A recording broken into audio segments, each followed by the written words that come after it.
you still in possession of your army revolver? Well, I think I have it somewhere. See that you bring it with you tonight. But I have a piece of work for both of us, which, if we bring to a successful conclusion, will in itself justify a man's life on this planet.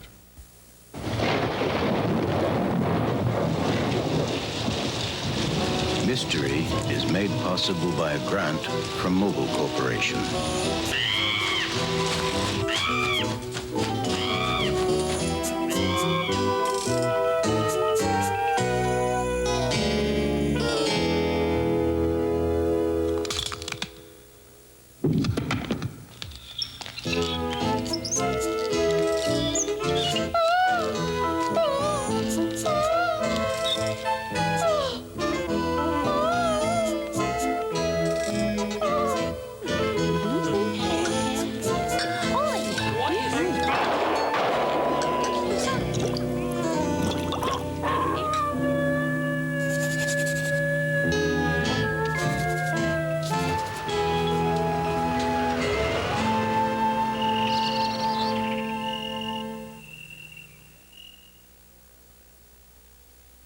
Good evening, I'm Vincent Price. Well, tonight will come as quite a shock to some of you.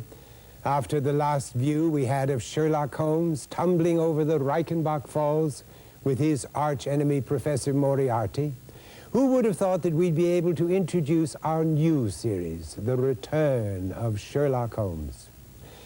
Remember, at the conclusion of the final problem, Dr. Watson was lamenting the loss of the man whom he called the best and the wisest man whom I have ever known.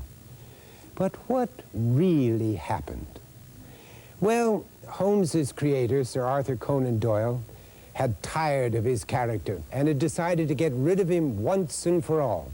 He would have finished him off sooner, but for the pleadings of his mother, who loved the tales of the great detective. Well, alas, even a son's love can go just so far, and Conan Doyle took a break from writing the final problem to jot his mum a quick note. I am in the middle of the last Holmes story, after which the gentleman vanishes never to return. Mrs. Conan Doyle and thousands of other devoted Holmes fans could scarcely believe their eyes. The response was immediate. Readers implored Conan Doyle to bring back Holmes. Editors cajoled him. Agents worried him. Publishers tried to bribe him. Some people even threatened him. 8 years passed, and in 1901, Conan Doyle published a new Sherlock Holmes story, but was careful to have it take place before the Reichenbach accident. The Hound of the Baskervilles was a reminiscence, not a resurrection, of Sherlock Holmes. Even so, the circulation of the Strand magazine soared over 30,000 copies an issue, beginning with the first installment of it. Hungry fans stormed the printers, not waiting until the magazine hit the bookstalls. Conan Doyle must have questioned his decision to kill off the great detective forever, for in an interview soon after, he remarked, "I know that my friend Dr. Watson is a most trustworthy man, and I gave the utmost credit to his story of the dreadful affair in Switzerland. He may have been mistaken, of course. It may not have been Mr. Holmes who fell from the ledge at all, or the whole affair might be the result of hallucination." It wasn't until 2 years later, in 1903, that Conan Doyle finally explained what really had happened at the Reichenbach Falls. And we're about to find out right now in The Adventure of the Empty House.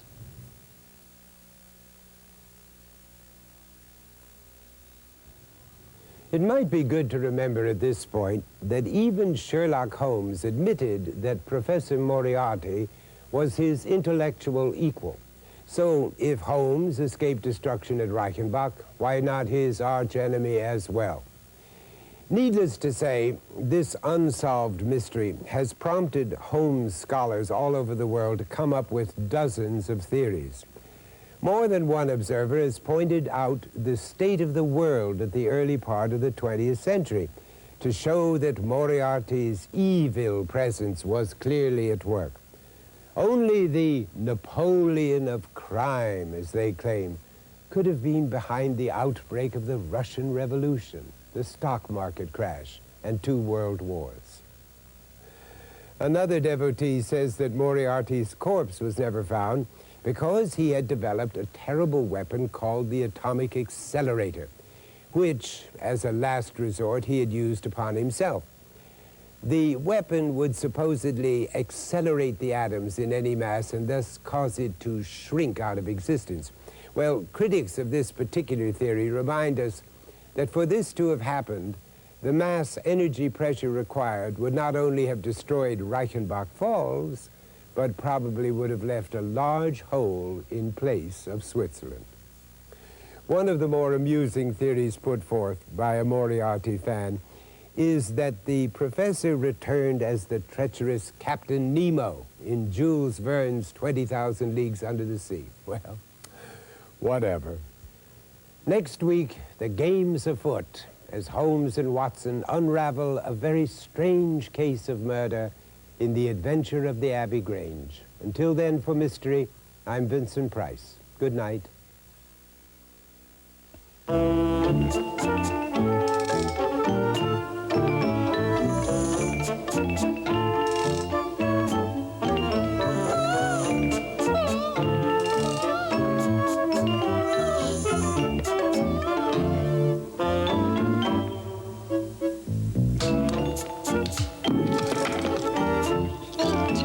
Mystery is made possible by a grant from Mobil Corporation.